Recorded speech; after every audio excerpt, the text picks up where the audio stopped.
It is time. It is time to brew your best beer. Brought to you by Beer Greens Supply Company, BrewTubers Online Brewers Club, Brew UK, Panhead Brewery, Tanner Ritchie, Finney's Homebrew Emporium, Brig Selv, Hackney Brewery, Hashigo Sake, Mangrove Jacks, Sprig and Fern Tavern, Yakima Valley Hops.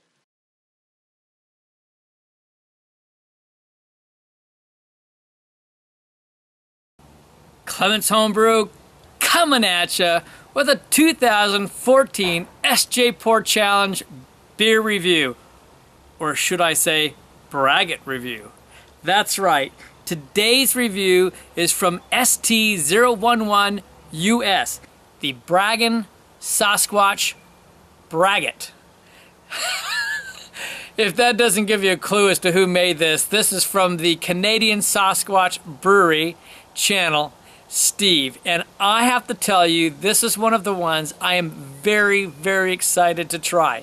And you might say why? Braggots are exciting to me. So this is going to be a longer review. There are a lot of ways that people make braggots. And Steve is quite the accomplished mead maker. He just makes it look so easy to me. He really, truly does. And he made an amazing video that I'm going to put a link for. What I call the silent video, where he goes through all the steps of making a mead. I think that's my favorite video for mead making, and one I'm going to be following and using when I make my second mead. I want to read a little bit of what he put on his bottle here, okay? What is a braggot? It's a beverage that is half beer, half mead. In this beverage, we used 12 pounds of grains in the mash, and then 12 pounds of honey was added during primary fermentation.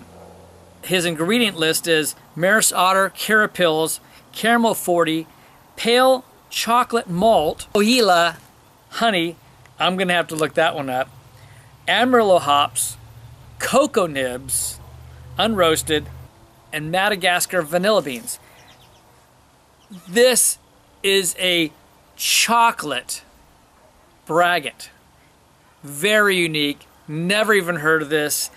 Hats off to you for going for this one. All right, I'm ready to dive in. I hope you are. Very little hiss. Well, by appearance, there's really not much effervescence. In terms of color, it's interesting. In the center portion, it's someplace from brown to really a deep purple, and then down below you may be able to notice that there are some really deep red hues. All right, let's get a nose on it. Oh wow, okay, this is interesting. I'm gonna have to spend some time on this, but one of the first impressions that I got off this was viniousness. I do get some like a almost ethyl alcohol, like a medicinal to alcoholic type aroma. And I am pulling up some of that chocolate, but boy, I feel like I get like berry type essence type things coming off this too. So we do have the Amarillo hops in there. That's not usually berry, that's usually like orange. So I'm not really sure, I'm not clear on this nose. I'm gonna make some notes here and then we're gonna go for the taste. Okay, so I'm gonna go back to the aromas I got. There's some viniousness to it, like a red wine, a hint of the chocolate. It's slightly solvent, which means that you smell some higher alcohols, and some undertones of like a sweetness, an interesting sweetness. All right, so it's time to get a taste. Wow. I'll tell you what, there's a lot more going on in the taste than I could get on the nose. This one's going to be a little harder for me to describe than probably just about anything I've ever had. It's very sweet, of course. And you get first impressions of a lot of berry flavors are coming off of this. You get a little bit of that viniousness, so a hint of that red wine as well. The chocolate comes into play for sure. You know, as I say, the sweetness from the honey. You get an interesting hint of that vanilla bean, but the way that mixes in is very different than I normally get from a beer. I still get a slight hint of it being solvent, and I feel like I get like a hint of like prune and plum flavors as well. It is quite strong on the palate, and I think the chocolate flavors are just quite rich, along with that honey, and then these other flavors that are coming into play. And the one thing I'm really not clear on is what this Wahia honey is, and if I pronounced it wrong, Steve, you have every right to correct me on that. All right, I gotta take some time with notes and I'll be back. This is gonna be a very tough Braggot to review for many people. I can tell you that right now.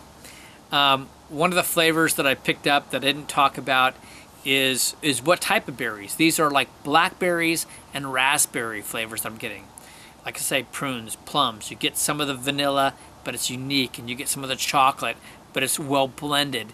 All these flavors are really well blended. You get some of the viniousness.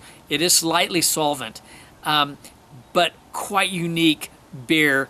The other thing I want to mention is mouthfeel. I mean, so this is not a carbonated beverage, really. I mean, if there is, it's just a hint. But that's probably within style. Honestly, I'd have to go look that up, and I will before I put down my points. So, I mean, this is a full flavored, so it's on the light side of a full mouthfeel. Obviously flat, but light side of the full mouthfeel. And when you think of meads in general, you don't really think necessarily of carbonation. Some of them are carbonated, but that's not necessarily a requirement. So ultimately, when you come to the overall, this is a big beer slash Braggot. It is such a big mouth flavor, and it grows on you, and you've got to sip it, and you've got to take some time with it. It's quite unique, but it's huge. It is just huge, and only someone that can appreciate really sweet qualities and the higher alcohol will like this. People like myself, I'm appreciating it, and it's enjoyable, but it's very different. And I really have to give huge applause to Steve for producing this. This is just not the norm. I've never heard of anything produced like this ever. And to me, this is the essence of home brewing, is the experimentation and creation of new styles. A chocolate Braggot, I mean, I was applauding you, Steve, from when I first heard about it. So cheers to you. This is Kevin from Clement's Home Brew saying, I'll see you in the next 2014 SJPORR challenge. See y'all. Have a good night.